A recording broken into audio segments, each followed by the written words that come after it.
So it's not as polarizing as it used to be in the past. There's a lot more businesses on board with this decision because technologies help them to adapt to the changes.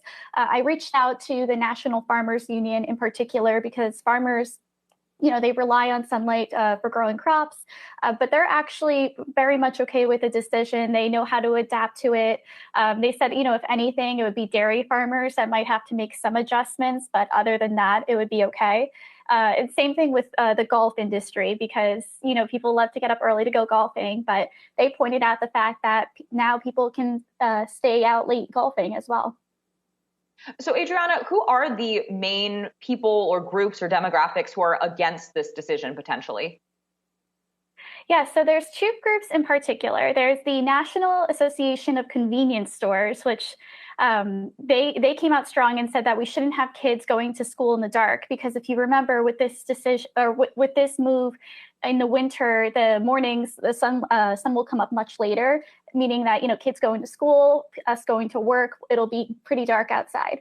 And also sleep scientists have come out strongly against this because they argue this can mess up your body's balance, your equilibrium, and it could have a really, they say, devastating effect on your physical health.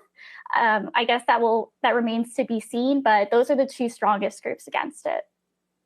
And of course, back in the 1970s, the U.S. actually did experiment with having a fixed year-round daylight saving time. People actually didn't end up liking it. To your point, Adriana, a lot of pushback against those who had to bring their children or do their morning commutes in the dark. But thank you for that breakdown.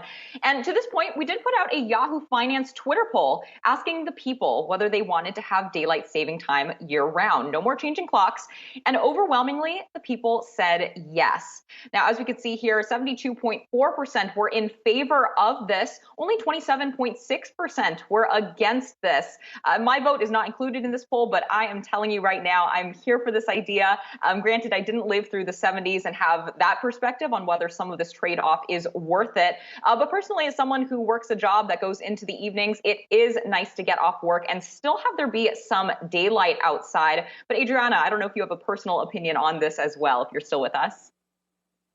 I kind of love it. I love the idea of getting out of work and it's sunny for a long time, because especially if you have to work late, it stinks that you miss, the sunny skies after work. So now you have more of a chance to, if you want to eat outside or just go for a walk, go for a run or something. I love the idea, although I do understand the people who are against the idea of dark mornings as well.